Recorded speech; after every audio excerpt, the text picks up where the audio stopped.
Hello learners. I am President George Washington, America's first president.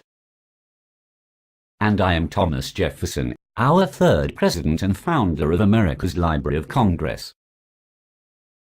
And together with America's other founding fathers we created our American Constitution. This Constitution guarantees freedoms for all Americans. In addition to our Constitution, we wrote the United States Bill of Rights. This is a specific list of rights guaranteed by the Constitution to all people who are citizens of the United States. You have probably heard of the first of these rights, the right to freedom of speech. This says that the government cannot stop any American from saying what he or she thinks to another person. Did you know there is also a Library Bill of Rights? This Bill of Rights has a lot to do with the right to freedom of speech because it helps to make sure that everyone can hear, read, or see anything that is in the library. One thing that the Library Bill of Rights guarantees you as a student is that your teachers and librarians will teach you how to use the library to find information.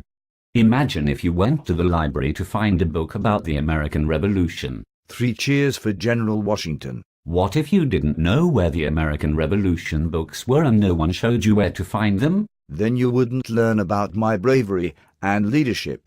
What a tragedy. Yes, Mr. President, it would be a shame.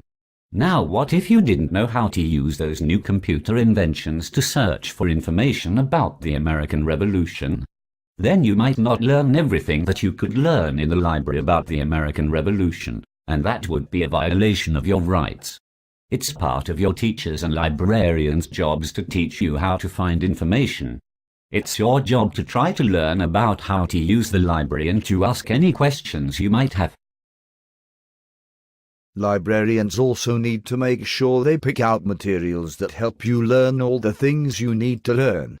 They need to make sure that there are materials that show different points of view. If all the books were from one point of view, then you would only be able to learn one side of an argument.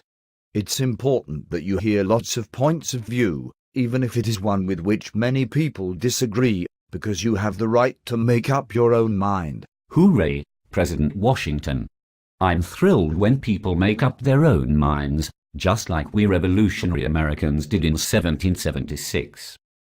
Now, although most people in America speak English, there are many learners who do not. If you cannot understand the words in a book, how can you use the information to make decisions? It is your right to be able to find information in a language you can understand. A library can never hold all the books in the world, but a school library should have as many items as possible that help students learn and enjoy reading. The people who pick out materials for the library need to make sure they do not exclude books just because they disagree with the ideas in the books. If a group of people is trying to stop certain books from being in a library, they are violating your right to information. All the teachers and students in a school have the right to free use of any resources available in the library. A librarian cannot tell you that you cannot borrow a book because it is too hard for you to read or because you are not old enough. They cannot make anyone pay to get information at the library. Library users have the right to all the information available. Sometimes someone, like a parent or a teacher, might think a book does not belong in a library. Libraries need to have a plan of what they will do if someone wants a book to not be in the library anymore. They need to follow this plan every time to make sure they are being fair and not violating anyone's rights. Now that you know about your rights in the library, you need to learn about your responsibilities. Freedom fighter and former First Lady Eleanor Roosevelt said, "Freedom makes a huge requirement of every human being." With freedom comes responsibility. As a learner who is empowered with so many rights and freedoms in our library, you are also tasked with responsibilities to yourself. So it is your responsibility to grow as a reader and a learner. This means that you choose books that challenge you, motivate you, confuse you, and surprise you. Readers don't have to finish every book they start, and they don't have to defend their taste in books. But readers should continue to look for the best books for them. Finding those perfect fit books might mean that you reread an old favorite, or you might juggle several books at once, or you might ask for help from a friend or adult to help you get a great book. Sometimes the perfect book for you will be easy, and sometimes it will be tough. But ultimately it is your responsibility to decide what is best for you. Your responsibilities also include reading for different purposes. In your life, you might read to escape, read for amusement, read for learning, or read for information.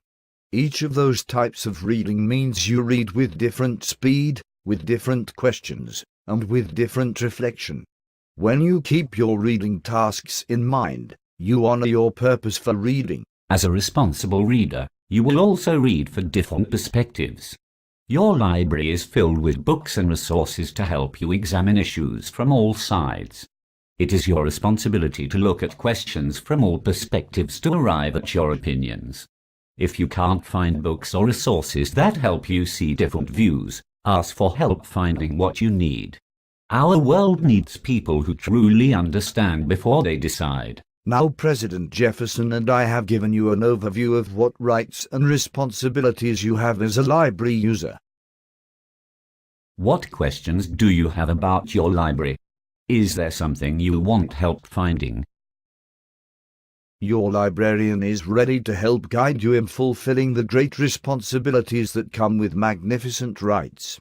Enjoy the freedoms that have been granted to you, as you are luckier than most to have a world of possibilities in your library. From President Washington, and from me, President Jefferson. Goodbye and good luck.